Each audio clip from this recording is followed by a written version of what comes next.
अस्सलामुअलैकुम नाज़रीन ग्रामी, मैं हूं वसीम मुनीर और आप देख रहे हैं सीमन ऑनलाइन टीवी चैनल। तो नाज़रीन ग्रामी, ये एक बहुत प्यारी कहानी है, बहुत फ़नी भी है और इससे बहुत ज़्यादा सबक हासिल भी किया जा सकता है। तो नाज़रीन ग्रामी, ये एक मस्जिद के मौलवी की कहानी है जहां पर बड़ी तादाद में फ़जर की नमाज के लिए नमाजी आया करते थे, जिसकी वजह से मौलवी साहब इलाके के लोगों से काफ़ी खुश थे। फिर रफ्ता रफ्ता यूँ हुआ, फ़जर की नमाज में नमाजियों की तादाद कम होने लगी।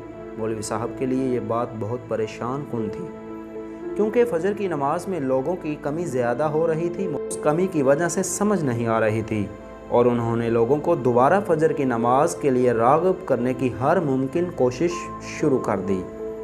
तो नाज़रीन गिरामी, यहाँ तक कि जुमे के खुतबे में भी फ़जर पढ़ने की अफादियत बताने लगे, लेकिन गाँव के लोग टस से मस नहीं हो रहे थे। तो नाज़रीन गिरामी, अगर आप लोगों ने हमारे चैनल को अभी तक सब्सक्राइब और हमारी इस वीडियो को लाइक नहीं किया तो प्लीज़ हमारे चैनल को लाइक ज़रूर करें, ताकि हमारे हर आने वाली वीडियो आप तक बआसानी पहुंच सके।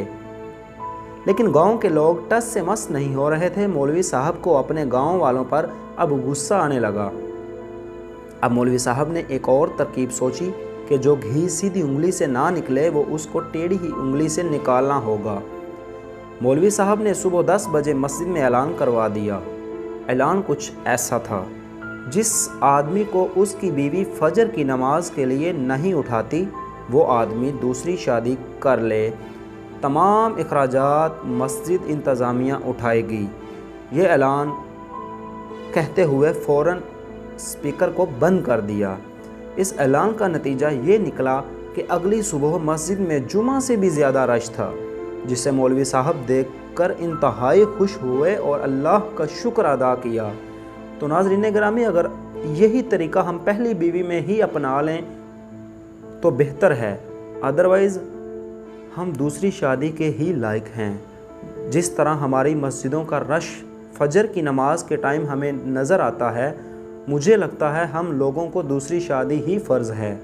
तो अब इंशाल्लाह हम इसी तरह मिलेंगे नेक्स्ट वीडियो में। अगर आपको ये वीडियो पसंद आए तो इसको शेयर ज़रूर कीजिएगा।